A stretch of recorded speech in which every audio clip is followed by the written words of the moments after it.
Well,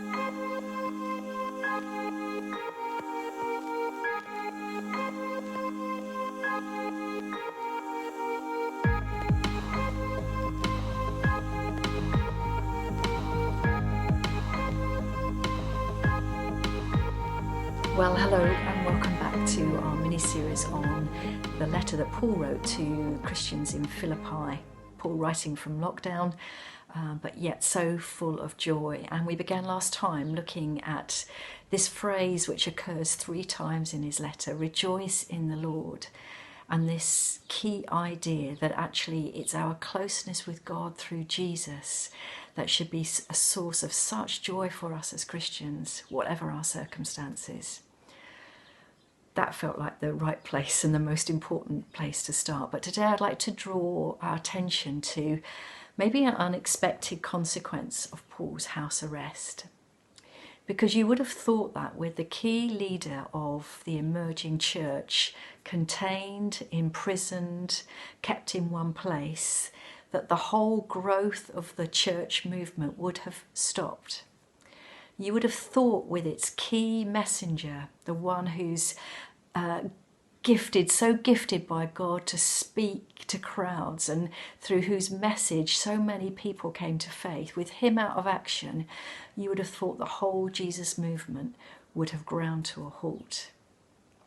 I'm sure that's what the authorities thought when they placed him under house arrest.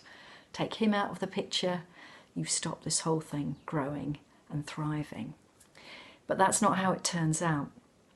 As Paul tells the story in chapter 1 of his letter to Philippians, brothers and sisters, here's what I want you to know. What has happened to me has actually helped spread the good news. Do you get that? Not stopped it, not slowed it down. It's actually helped to spread it. One thing has become clear. I am being held by chains because I am a witness for Christ. All the palace guards, apparently that would have been a couple of thousand men, and everyone else know it. So the authorities have tried to close Paul down, but in fact what they've only succeeded in doing is given him a whole new audience. It's brilliant, isn't it? And not only that, because I am a prisoner, most of the believers have become bolder in the Lord. They now dare even more to preach the good news without fear. So as Paul has been taken out of the picture, maybe some of those who've sat back and thought we'll leave it to Paul have actually stepped up to the plate and started taking on this mantle and this responsibility of spreading the great news about Jesus. It's amazing, isn't it? See, what Paul found to be true is that God cannot be held back. His kingdom cannot be stopped. And that God turns any circumstance around for good. In fact, as he later wrote in a letter to the Romans, we know that in all things, not just good things, not just happy things, not just good times, God works for the good of those who love him. The same is true today.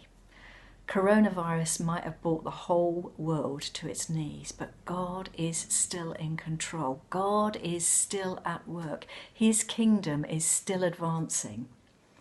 Psalm 33 verse 11 says this, "The plans of the Lord stand firm forever, the purposes of his heart through all generations."